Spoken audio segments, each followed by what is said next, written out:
What's going on, everybody? SDX Studios here. Real quick, before we get into the video, it's been quite a while since I've released a video.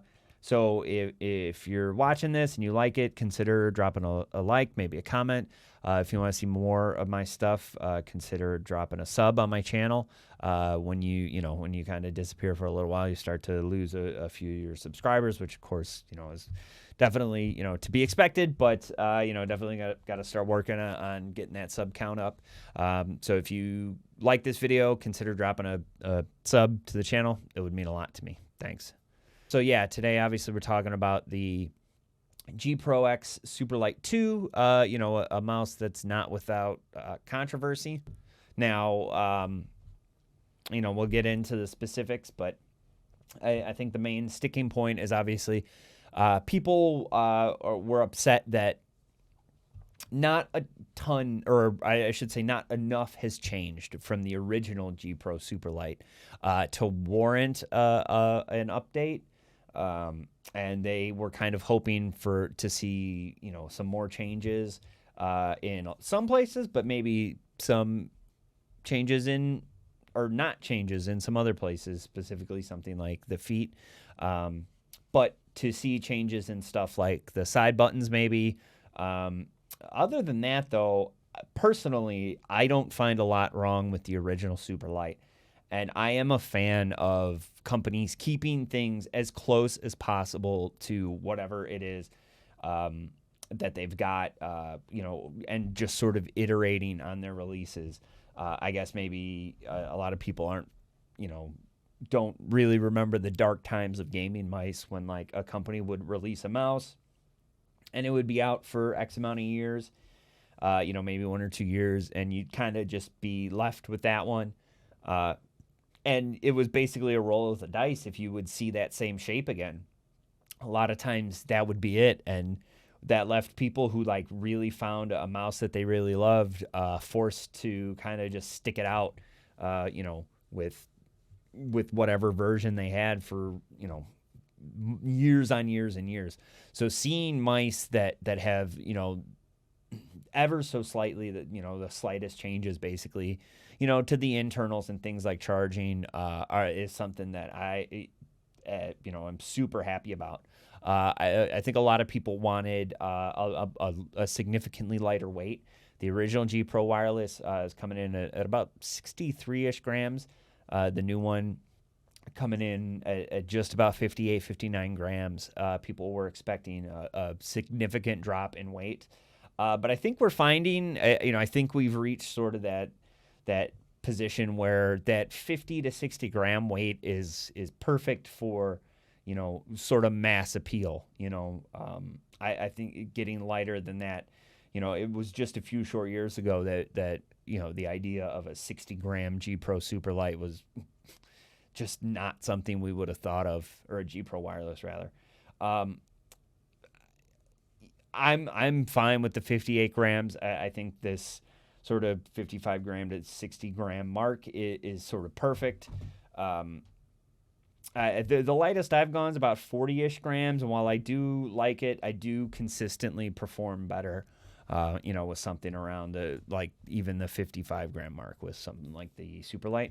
And again, we got to think about, sort of the mass market in all of this, and not just people who are like hyper interested in the lowest weights possible. If you're into something like that, consider looking into something like Finalmouse or, modding or whatever, because chances are there's never going to be a mouse that fits, the low. You're always going to be able to go lower, right? Unless you're cutting, giant holes out, which isn't unheard of. Check out MouseCore if you've never seen that subreddit. It's disgusting.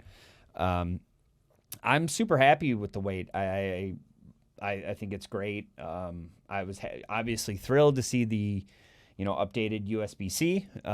It didn't bother me that much with the micro USB, but, obviously it's something that people have been asking for.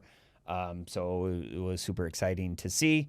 It's got a new sensor, the Hero 2 sensor, giving us a 2000 hertz polling rate over, something like a 4000 hertz polling rate, which I'm not that upset about. Obviously, I think the two main reasons, I just don't think the trade-off in battery life is worth it to have that higher polling rate.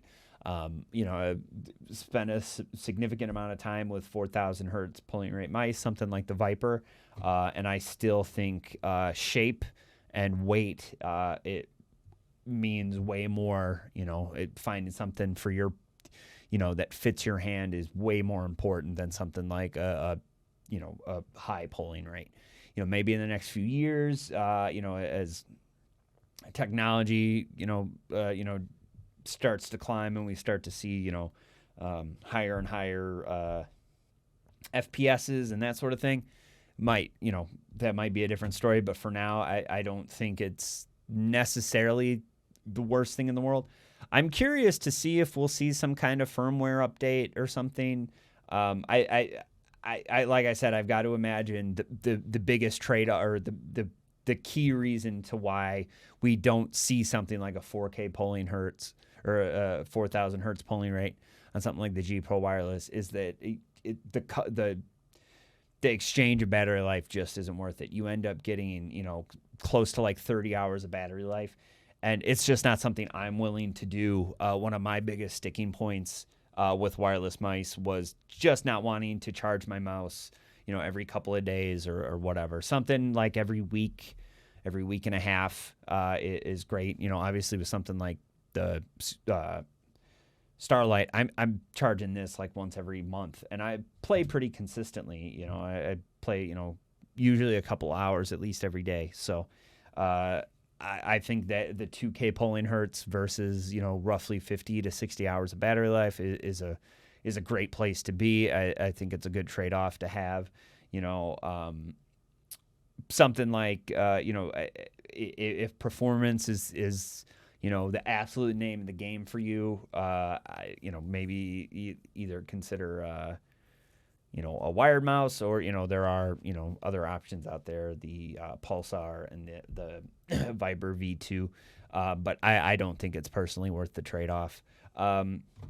These optomechanical switches, I don't mind them. I generally speaking, I do like optical switches.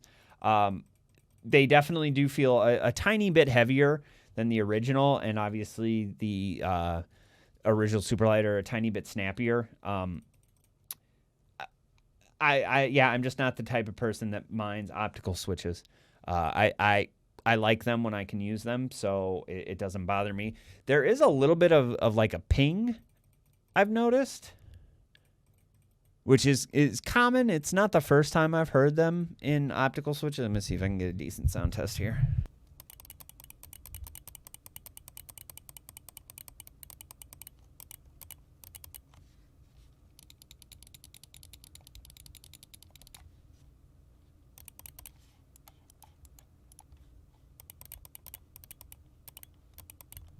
Definitely a personal preference thing, but optical switches aren't for everyone. There are definitely people out there that aren't a fan of them, but I don't mind them. I think they're pretty good. They definitely have loosened up quite a bit over the course of the past couple of weeks that I've been using it. It is weird. The coating is pretty similar, if not the exact same thing to the original. I did notice. I do remember, going to the original G Pro Superlight. The coating was definitely somewhat problematic for me. It was very hard to grip. I have pretty dry hands. But it is worth noting that over time, this G Pro Superlight has definitely worn down quite a bit, not in a noticeable manner. Like, in fact, I think this is one of the few mice that has this matte coating that despite the fact that it does wear down, it isn't as noticeable as other mice that have been out there. But this one is significantly grippier than this one, which I am assuming is because that this one is worn down. This mouse has seen, who knows, countless hours, significantly more playtime than this one. So I'm assuming that I'm going to see the same thing here. And it made me really appreciate the coating on here. Like I said, I mean, it's definitely, you can see it, but it doesn't have those ugly wear spots that you see on some mice. And like I said, it is significantly grippier. Now, if that isn't enough for you, it's definitely worth noting that there is a set of grips in the box that I haven't used yet. I'm always quick to use, included grips. And then I take them off, and then of course it's hard to kind of put them back on. So I'm gonna hold off on using these for a little while, and then we'll see where I'm at in a few weeks. I do wish they kept the skates the same. That definitely is a position that it's definitely a bummer. There's literally no reason they couldn't have kept it the same. I know a lot of people say, it's because they don't want you to use third-party skate. I don't know. I honestly can't answer that question. I don't know if they're just completely oblivious to that idea. I don't know. I mean, we've seen so many companies learn to keep skates basically the same over the years and in turn get praise for that, especially considering that Logitech is, quite the stickler for reusing things, and they're very eco-friendly, so it's pretty shocking to see that they would alter it like this. They definitely had to make some alterations to the mold and that sort of thing to fit stuff like the USBC, so it's definitely a different bottom, even without the skates. I think the button is, I don't know, I guess the button is roughly in the same spot. But you can see things like the lettering in here is a little bit different. Realistically, I guess they just had to change enough to make sure that you knew it was a G Pro Superlight 2. But then again, I see people complaining about how they didn't change a lot, things like the writing on the side, that sort of thing. So it's definitely a conundrum, but I think it's, absolutely a solid mouse. I'm super happy with it. I'm definitely going to be maining it for the foreseeable future. I did say that about the Cobra Pro, but I ultimately just couldn't deal with the weight and the shape of those grips and stuff. So I'm going to be using this for the foreseeable future. So it will be replacing my long-standing main, the Superlight. But that's only because I haven't, jumped on the Ultralight X orders. I think there's another one coming up, which I'm hopefully going to get in on. And we should hopefully start to see those, by the end of the year. And I'm fairly confident that the Ultralight X is going to pretty much blow everything out of the water if they're delivering what they promise with the 4,000 hertz polling rate, the battery life, the weight, all those sorts of things. That mouse looks super promising, so I'm super excited for that. I literally cannot wait. Not trying to turn this into a Finalmouse video, but everybody here knows I'm a pretty big Finalmouse fanboy. But until then, we'll see. I have been doing some testing. I do still get, significantly better scores with my Starlight. So I'm going to, be giving the Ultralight its fair shake over the next couple of weeks here. And I think it's definitely worth it. I'm excited to have a Superlight with USB-C. I'm excited to, give these optical switches a try. If you're upset about the, lack of changes and that sort of thing, the only thing I can really say is that, it's not something you have to absolutely buy. Comparing it, but going back and forth between, the original Superlight and the new one, there isn't a ton different there. So for what it's worth, I get, hit up pretty often by friends, that sort of thing, asking me about, mouse recommendations and that. And one of the couple, just to sort of make things easy, I got to judge it based on the people, but one of those top mice is usually the G Pro Superlight, and that's even more so now that you can, generally speaking, find the original G Pro Superlight for about $100. That's a really good price. I'm really excited to see, I think it has to be on sale, but I definitely think it's worth it. So I think I definitely think, if you've been waiting, if you've been holding off on the G Pro, because you wanted to see USB-C or a higher polling rate, I definitely think it's worth it. I'm definitely super excited to give it some more playtime.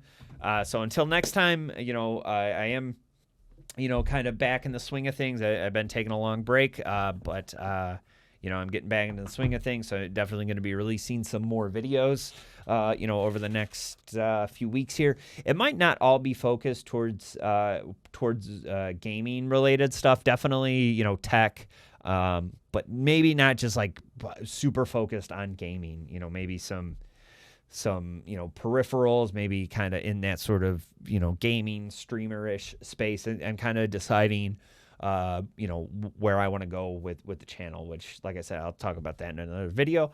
If you like this video, consider liking it. It would really mean a lot to me. If you disagree with everything I said, leave me a comment. Let me know. I'm fine with hate mail at this point.